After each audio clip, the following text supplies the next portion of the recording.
KTR garu oka vishayam andi, ippudu nenu being a woman since 20 years I've been in journalism.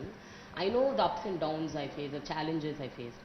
All said and done, ఇప్పుడు ఒక మగవాడు ఏదన్నా సాధించాలి అని ముందుకెళ్తే సాధించలేకపోతే అయ్యో సాధించలేదు అని అంటారు. బాగా సాధిస్తే అరే వా డేర్ డాషింగ్ డైనమిక్ అంటారు.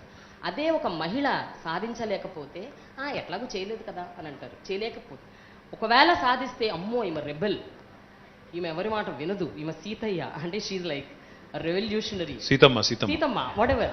అంటే ఒక అమ్మాయి ఏదైనా సాధించాలని ముందుకెళ్తే ఓరి నాయనో ఈవిడతో పెట్టుకోకూడదురా బాబు అన్న type of mentality. Sir I'm very sorry to say this because of my experience I'm telling. So did you also encounter such kind of stories and what do you have to say to such women around here who want to just go ahead and bang it on, but they are like, always pulled down because of these lines? Malli, again I'll say this, again it might sound cliched, it might sound a bit stereotypical. Challenges lane life e kaadu prema.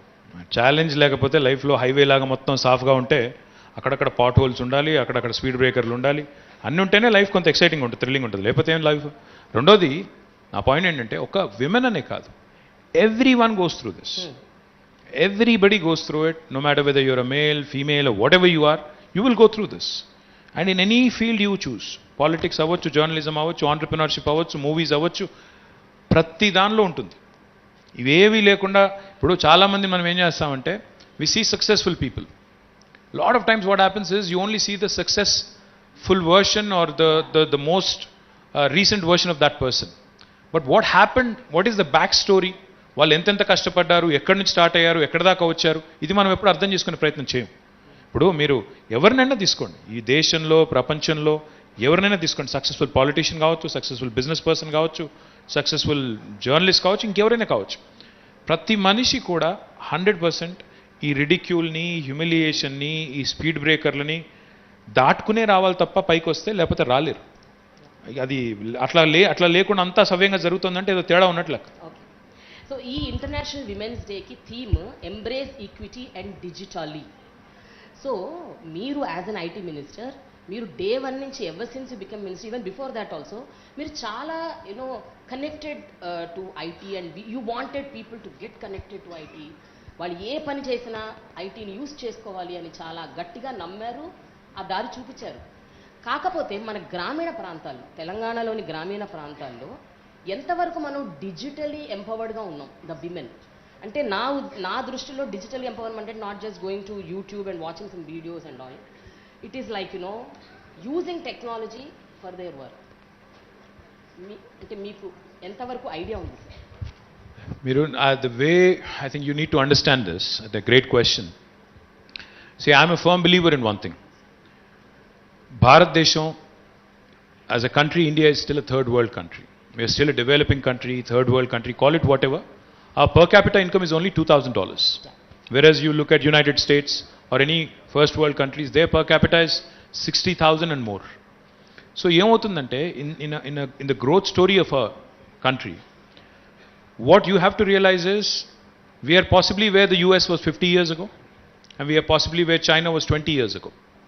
కానీ ఒక్కసారి మీరు కొద్దిగా flash బ్యాక్లోకి వెళితే 1987లో 1987లో ఇక్కడ చాలామంది ఇక్కడ ఈ రూమ్లో ఉన్న వాళ్ళు పుట్టి కూడా ఉండరు, ఇంకా అప్పుడు చిన్నపిల్లలు చాలామంది ఉన్నారు వెనకాల. 1987లో the size of the economy of China and India was one and the same, equal GDP. ఆ రోజు మనది వాళ్ళది. కానీ 36 ఏళ్ళ తర్వాత 35 ఏళ్ళ తర్వాత ఈరోజు వెనక్కి తిరిగి చూస్తే they are now $18 trillion economy, we are only $3.4 trillion. Why? ఎందుకు అంటే they focused on the right things, they've gotten their act together and they've moved on. Today they are almost 6 times the size of India. Now, why am I referring this? Why am I bringing this up in a conversation? Today India is ideally poised because of geopolitics, because of lot of things. Because the world has now realized after the pandemic that you cannot put your conventional wisdom చెప్తారు కదా, you can't put all your eggs in one basket. అంటే అన్ని గుడ్లు ఒకటే దీనిలో పెట్టకూడదు, పెడితే పగిలిపోతాయని చెప్తారు. ఈరోజు ప్రపంచం గుర్తించింది అది.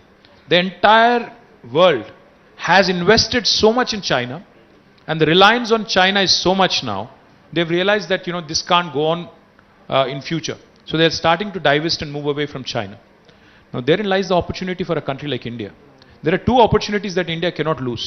One, as the world starts looking away from China, there is a huge opportunity for us to attract manufacturing, for us to create more business opportunities here locally, more blue collar jobs. Electronics lo నిన్నగాక మొన్న మీరు చూసుంటారు, Foxconn అనే ఒక్క company, ఒక Taiwanese company 1,00,000 ఉద్యోగాలు ఇస్తానని హైదరాబాద్కి వస్తూ ఉంది.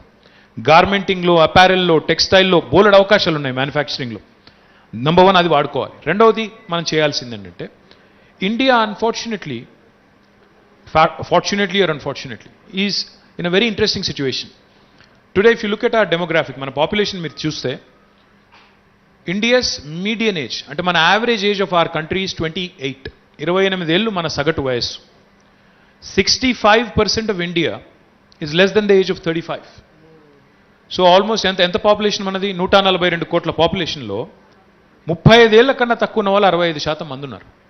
మరి వీళ్ళందరూ కూడా ఈరోజు ఇందాక మీరు అన్నారు గ్రామీణ ప్రాంతాల్లో టెక్నాలజీ అన్నారు. Indians are extremely good at tech adoption. Technology adoption is something that Indians can do brilliantly. No matter which Indian you are, rural Indian, urban Indian, a lady or a gentleman or whoever you are, Indians are super duper when it comes to tech adoption. Now India really doesn't have a choice of leapfrogging from 3.4 trillion to 5 trillion to 10 trillion. If you ask me, India has to pole vault.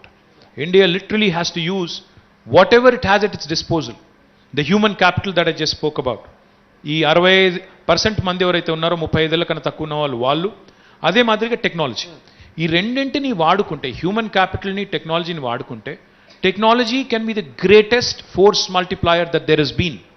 What US has done in 50 years, India can do in the next 15 years.